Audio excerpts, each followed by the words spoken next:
Magandang araw mga bata, kamusta na kayo? Ngayon ay araw ng linggo, araw para sa Panginoon, kaya nga araw para sa ating Sunday School. Alam ko handa na kayong magsimula. Tayo ay magsimula sa panalangin, kausapin natin ang Diyos ng may paggalang. Tayo ay yumuko, pumikit, at manalangin. Tayo ay manalangin. Panginoon, maraming salamat po sa bagong linggo at sa bagong araw na ibinigay niyo sa amin upang makapag-aral ng inyong salita dito sa lugar na ito. Panginoon, gabayan at pag-ingatan niyo po kami sa aming pakikinig ng inyong mga salita. Panginoon, tulungan niyo rin po kami na maunawaan ito at may apply ito sa aming mga buhay. Panginoon, gabayan niyo rin po ang aming pastor na magmabahagi ng inyong salita. At higit sa lahat, Panginoon, naway bigyan niyo po kami ng kagalakan sa aming mga puso. Panginoon, pinupuri at pinapasalamatan ka namin sa mga nagdaang linggo o nagdaang araw na paggabay at pag-iingat niyo po sa amin, lalo na po sa COVID-19. Naway patuloy niyo po kaming gabayan at pag-ingatan sa lahat ng oras. Ito po ang aming dalangin sa pangalan ni Jesus. Amen. Tayo ay umawit ng papuri para sa Diyos, tumayo tayo lahat at sabayan ng ating sayaw at awitin.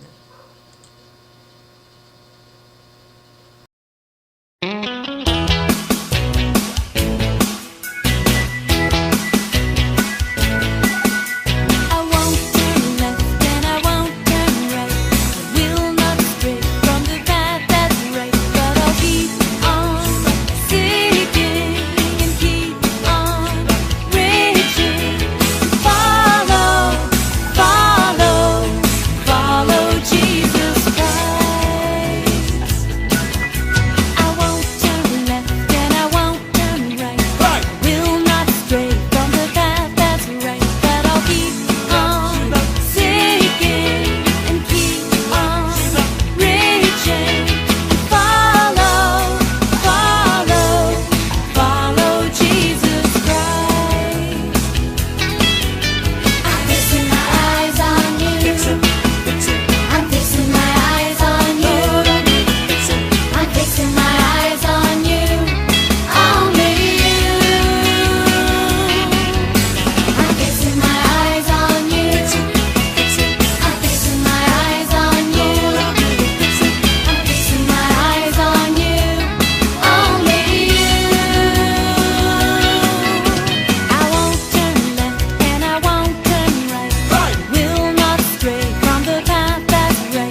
Bago natin pag-aralan ng ating memory verse, panoorin muna natin ang video na ito.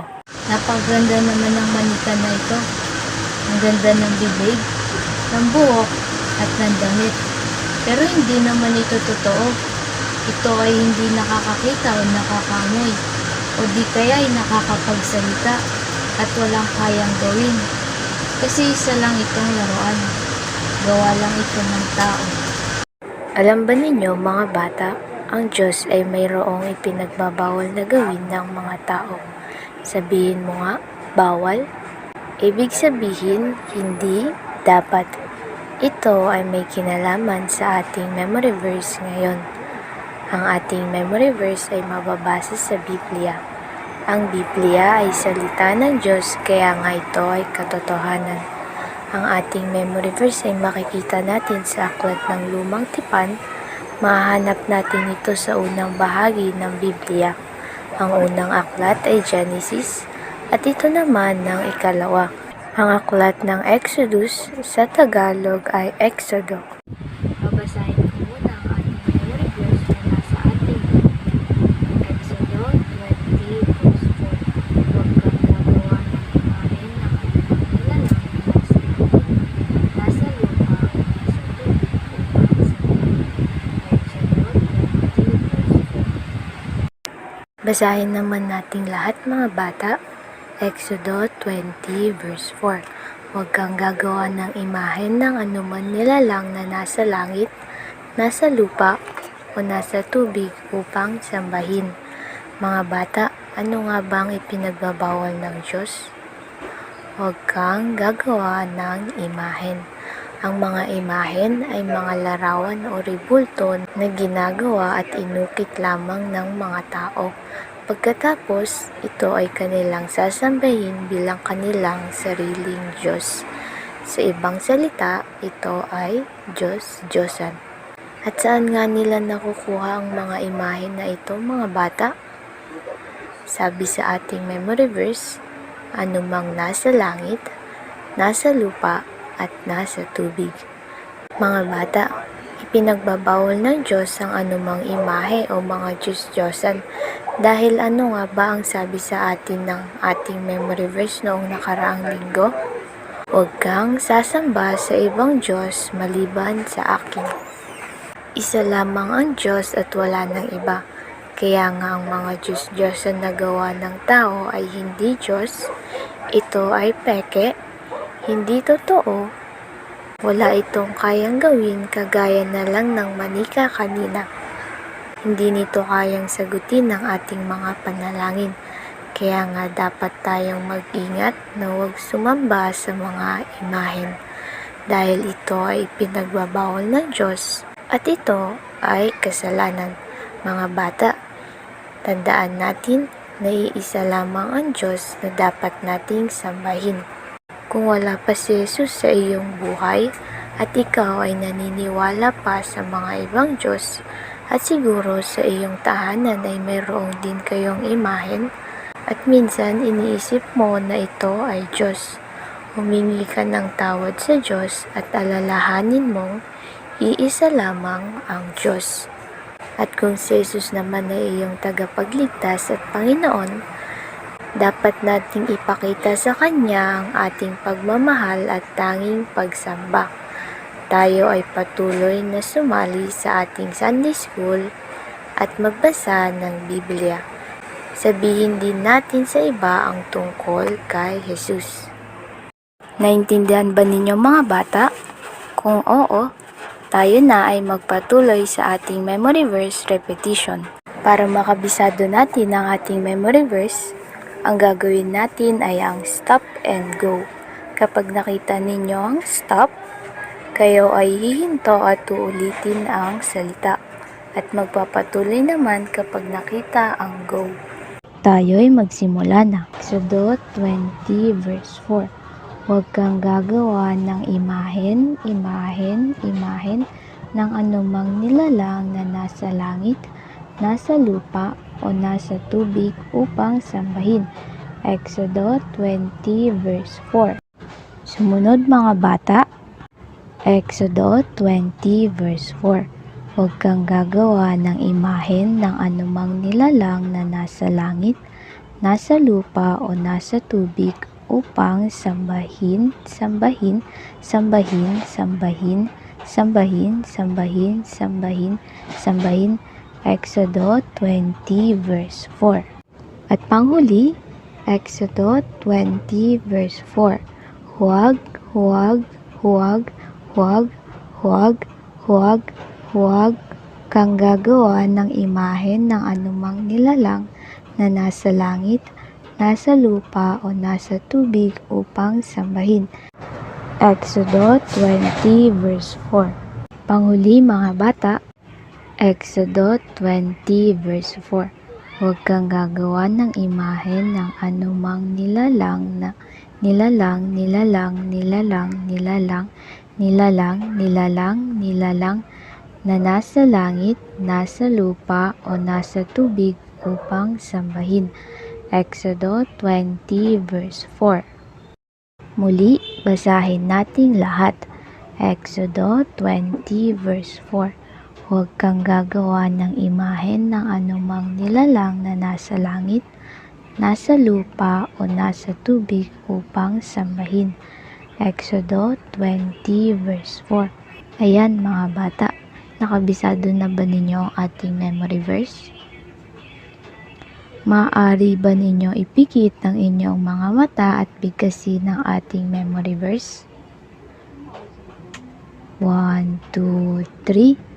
Exodo 20 verse 4. Huwag kang gagawa ng imahen ng anumang nilalang na nasa langit, nasa lupa o nasa tubig upang sambahin. Exodo 20 verse 4. Paalala mga bata, huwag ninyong kalimutang isend sa ating group chat ang inyong video. Yun lamang mga bata. See you!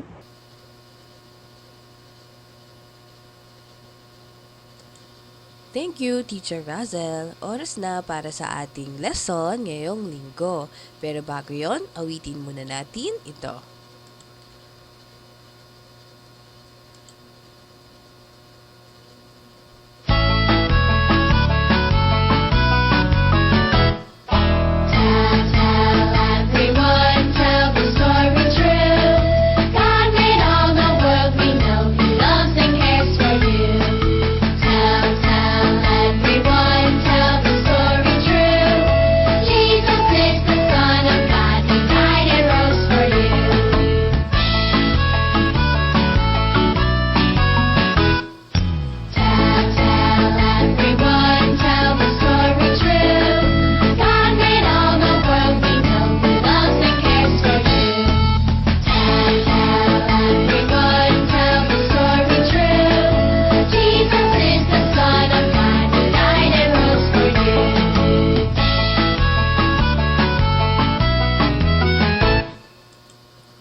Uy, pre, kamusta?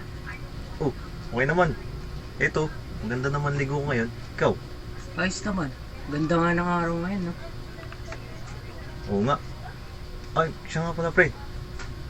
Tungkol sa araw, alam mo ba sa Egypto, sinasambayan dati ng mga tao nung unang panahon eh. Diyos sa kanila yun yung araw. Kasi dyan sila nagdadasal kapag gusto nila ng ani. Tapos nagdadasal din sila dyan pag gusto nila ng gumaling sa sakit nila. Meron nga daw nakapagbilang ng Diyos-Diyosan sa Ehipto. Halos lumagpas ng 100. Oh, talaga? Alam mo, pre, nakakalito na rin yung mga ibang bansa na yun. Hindi ko na malaman kung iba-iba yung Diyos nila, iba-iba rin yung pangalan. Tama ka. Medyo nakakalito kung sino talaga yung totoo. Pero hayaan mo na. Hayaan mo na yun. Maglaro na lang tayo. Tara. Nakita natin sa video na nalilito ang dalawang taong ito patungkol sa Diyos. Ilan nga ba ang Diyos? Maraming tao hanggang ngayon ay nalilito rin. Pero nung nakaraang linggo mga bata, natutunan natin kung sino ba ang nakakaalam ng tama at ng mali. Sino nga? Tama kayo, ito nga ang Diyos. Kaya ngayong araw, patuloy nating aaralin kung ano ang sinasabi ng Diyos sa kanyang mga salita sa Biblia sapagkat ito ang katotohanan. Nung nakaraang linggo, hindi ba pinag-aralan natin ang tungkol kay Moses kung saan siya ay umakyat sa bundok at doon ibinigay ng Diyos sa kanya ang 10 utos. Alalahanin natin ano nga ang unang utos? Basahin natin ang sabay-sabay. Huwag kang sasamba sa ibang Diyos maliban sa akin. Tama, sinasabi sa ating natutunan o sa utos ng Diyos na isa lamang ang tunay na Diyos at wala nang iba. Dahil siya ang may gawa sa lahat ng bagay. Siya ang banal na Diyos at ang Diyos na nagmamahal sa atin. Ito nga ang itinuturo ng Biblia. Huwag kang sasamba sa ibang Diyos maliban sa akin. Ito rin ang unang utos ng Diyos. At kanina sa ating memory verse na itinuro ni Teacher Razel, natutunan natin ang ikalawang utos ng Diyos. Basahin ulit natin. Huwag kang gagawa ng imahen upang sambahin. Nais ba ng Diyos na gumawa tayo ng estatwa o ribulto at manalangin sa kanila? Siyempre, hindi. Pero alamin natin sa ating kwento ngayon mga bata kung ang mga utos na ito ay sinunod ba ng bayang Israel. Katulad ng nakaraang linggo, natapos ang ating kwento na si Moses ay nasa bundok at kinakausap siya ng Diyos at tungkol ito sa kanyang mga utos na dapat malaman ng bayang Israel. At si Moses ay nasa taas ng bundok ng hindi lang isang araw. Lumipas na ang 1 linggo, 2 linggo, at halos 1 buwan. Ngunit, hindi nila nalalaman kung ano na ang nangyari kay Moses.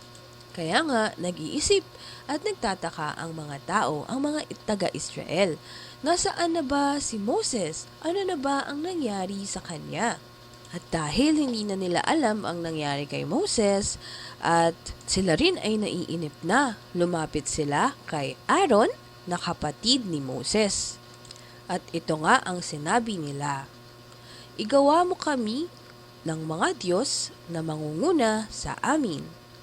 Ano nga ang hiningi nila? Igawa sila ng Diyos. Hindi ba na nakaraang linggo nangako sila sa Diyos na sila ay susunod sa kanyang mga utos? Pero ngayon, ano ang hinihingi nila? Ang magkaroon ng ibang Diyos. Mga bata, anong utos nga ang kanilang sinusuway? Tama, sinusuway nila ang unang utos na sinabi ng Diyos na walang dapat sambahin maliban sa tunay na Diyos. Pero hindi lang iyon mga bata, meron pa silang isang utos na susuwayin.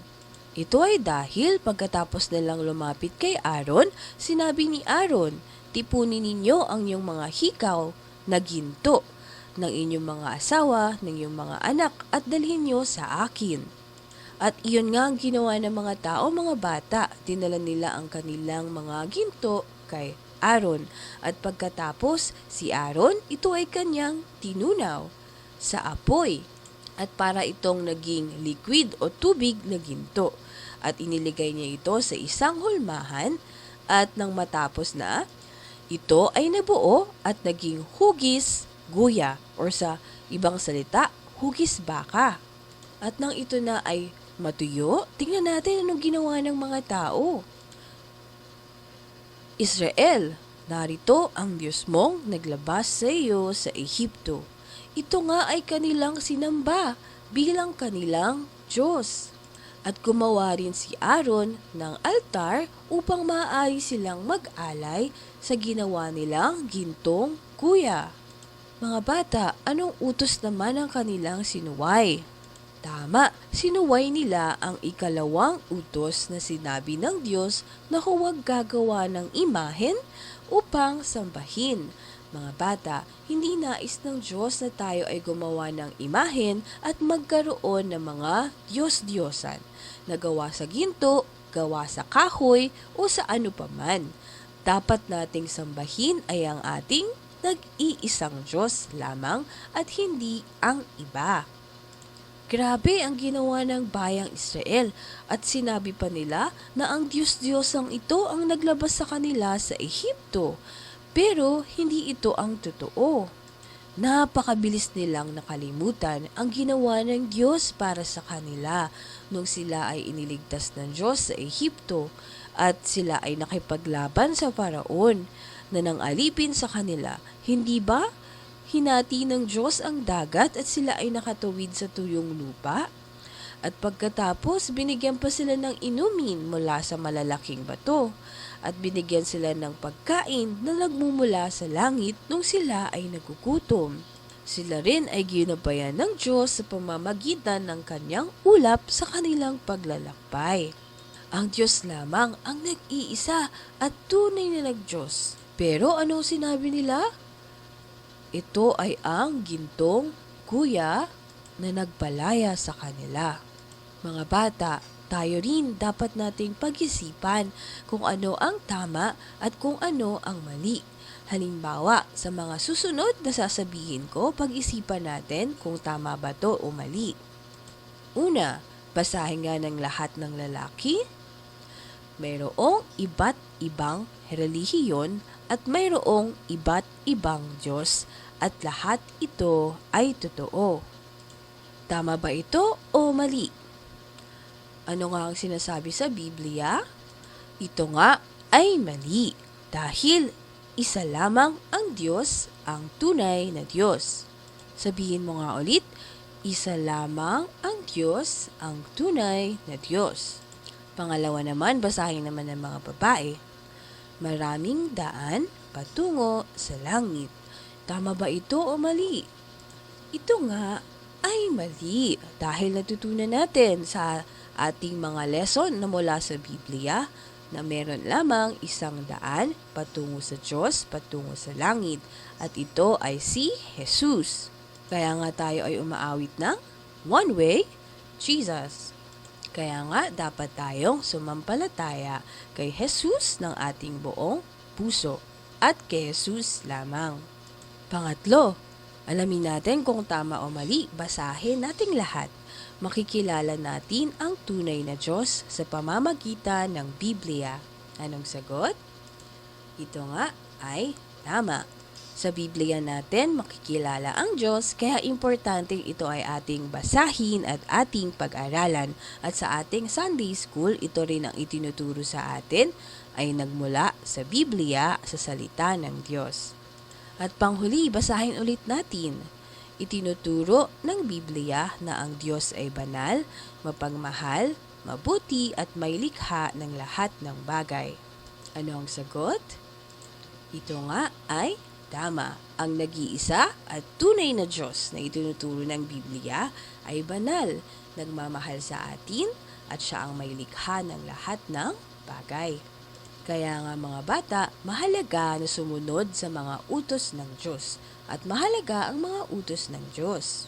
Alam mo ba nung si Jesus ay narito pa sa mundo, ang mga alagad ay minsay tinanong siya, Panginoon o Guro, ano po ba ang pinakamahalagang utos? At sinabi naman ni Jesus, ibigin mo ang Panginoon mong Diyos ng buong puso mo, buong kaluluwa mo at buong pag-iisip mo. Kaya nga mga bata, kung si Jesus na ang iyong tagapagligtas at Panginoon, nais ng Diyos na mahalin mo siya ng iyong buong puso. Ikaw ba, sinasabi mo sa Diyos na mahal mo siya? Ipakita mo sa Diyos ang iyong pagmamahal para sa Kanya nasaan ka man, sa tahanan, sa labas ng bahay o maging sa paaralan. Gagawin mo ba ito? Mabuti kung ganon. Mga bata, ang mga Israelita ay nakalimutan itong gawin at nakalimutan din nilang alalahanin na doon sa bundok ay mayroong makapal na usok, malalakas na kidlat at tunog ng trompeta kung saan ipinakita ng Diyos ang kanyang kapangyarihan at na siya ay banal. Na siya lamang ang nag-iisa at tunay na Diyos. Pero anong ginawa ng mga tao? Sila pa rin ay sumamba sa rebulto sa Diyos-Diyosang kuya na gawa sa ginto na hindi naman talaga Diyos. Pagkatapos nito, si Moses ay bumaba na sa bundok. Kasama niya noon ang kanyang assistant na si Joshua o si Joshua. Narinig nila ang mga ingay ng tao na nagdidiwang at nagsisigawan. Sabi ni Joshua, siguro merong labanan. Pero alam ni Moses kung ano ang nangyayari dahil ito ay sinabi sa kanya ng Diyos. Ang ingay na yon ay nagmumula sa mga taong sumasamba at umaawit sa gintong guya. At habang sila ay pababa at palapit ng palapit, lalo nilang nakita kung ano ang nangyayari. Nang makita ito ni Moses, siya ay nagalit at inihagis niya ang hawak niyang bato kung saan nakasulat ang 10 utos ng Diyos. Kaya nga ito ay nabasag, katulad na nakikita ninyo sa larawan. Ipinapakita lamang ng Diyos mga bata na dahil sa pagsuway ng mga tao, nasira ang kanilang relasyon sa Diyos. Katulad na lang ng pagkawasak ng 10 utos na nakasulat sa bato. Sa palagay ninyo, anong ginawa ni Moses? Mababasa natin sa Biblia, sabi doon, kinuha niya ang guya at sinunog. Pagkatapos, dinunog niya ito ng pino, saka ibinuhos sa tubig at ipinainom sa mga Israelita.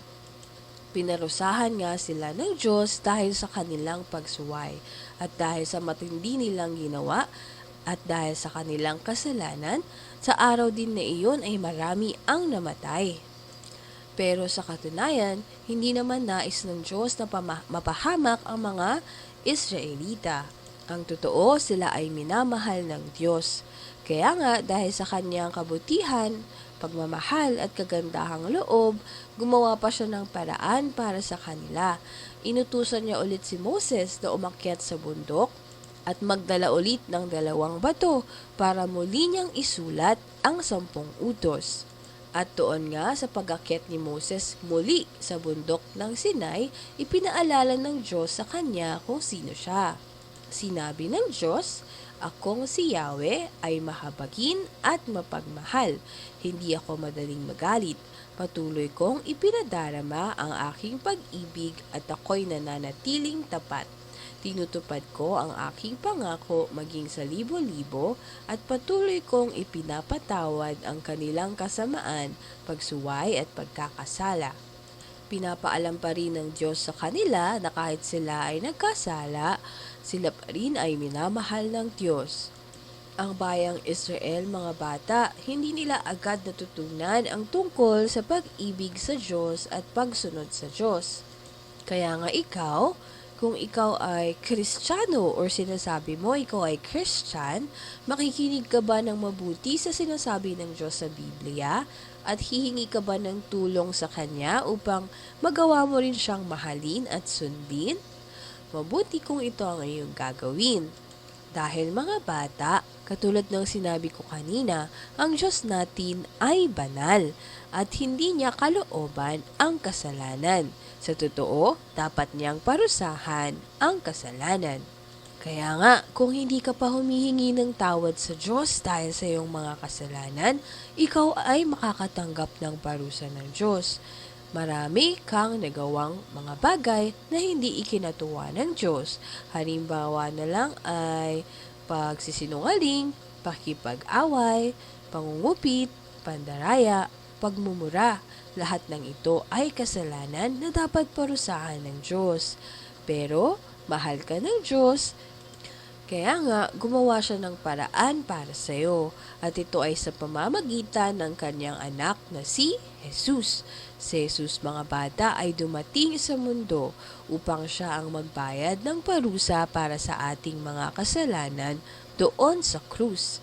Dahil kay Jesus, maaari tayong mapatawad. Ito ay kung tayo ay magsisisi at mananampalataya sa ginawa ni Jesus para sa atin. Ikaw ba ay nagsisi na sa iyong mga kasalanan at humingi ng tawad sa Diyos? Ikaw rin ba ay sumasampalataya sa Panginoong Jesus? Kung oo, ikaw nga ay napatawad na sa iyong mga kasalanan. At dahil ikaw ay napatawad na, handa ka bang iwan ang iyong mga maling gawa at sumunod sa Diyos? Maaari kang lumapit sa Diyos sa panalangin ngayon. Ano nga ang iyong ipapanalangin? Una, humingi ng tawad sa Diyos sa iyong mga kasalanan. At pangalawa, ipahayag ang iyong pananampalataya kay Jesus. Tayong mga bata ay sabay-sabay na manalangin.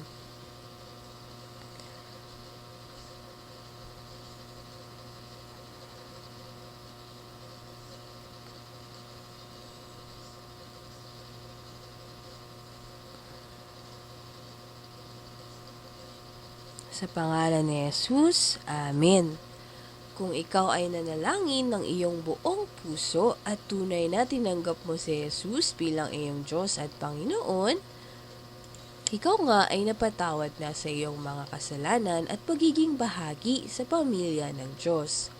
Si Moses nga mga bata ay muling umakyat sa bundok ng Sinai at sa loob ng 40 days, siya ay nakinig sa sinasabi ng Diyos at muling isinulat ng Diyos ang 10 utos.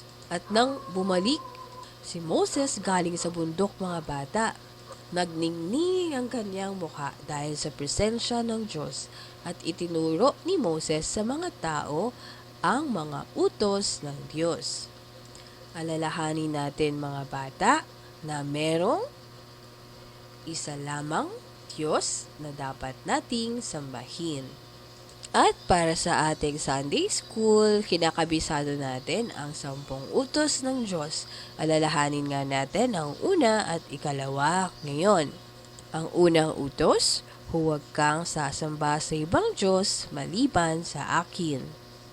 Ikalawang utos, huwag kang gagawa ng imahen upang sambahin. Alalahanin ang 2 utos na ito at ang mga susunod na utos sa mga susunod na linggo.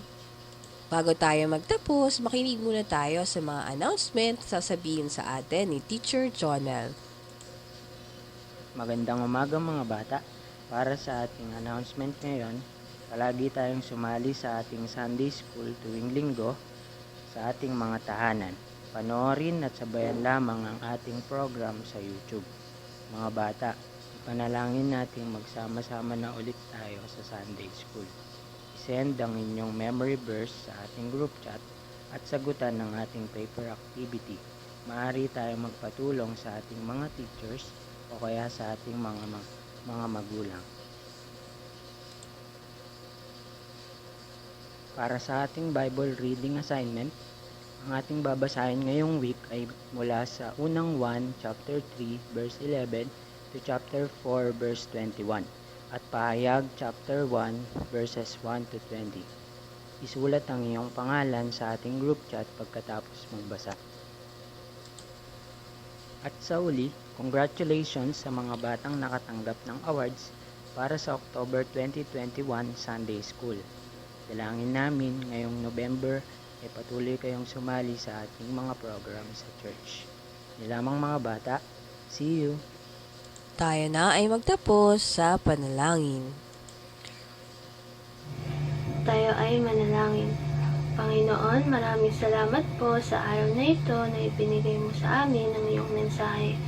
Maraming salamat din po sa salita mo at sa mga itinuro sa amin ng aming mga guro. Panginoon, tunay nga po na kayo ang tunay na Diyos at nag-iisang Diyos namin. Salamat po sa pagkakataon na binigay mo na kami ay manumbalik, na magtiwala sa inyo at tumalikod sa aming mga kasalanan. Salamat po sa pagmamahal mo na walang kupas. Panginoon, dalangin po namin na maisabuhay din po namin ang mga natutunan namin ngayong araw. Ingatan niyo po kami sa pandemyang kinakaharap namin. Maraming salamat po, Panginoon. Itinadalangin namin ito sa pangalan ni Jesus. Amen. Dito tayo nagtatapos mga bata. See you next Sunday at huwag kalimutang kabisaduhin ang una at ikalawang utos ng Diyos at isend ang inyong memory verse. Mag-iingat kayo. Paalam!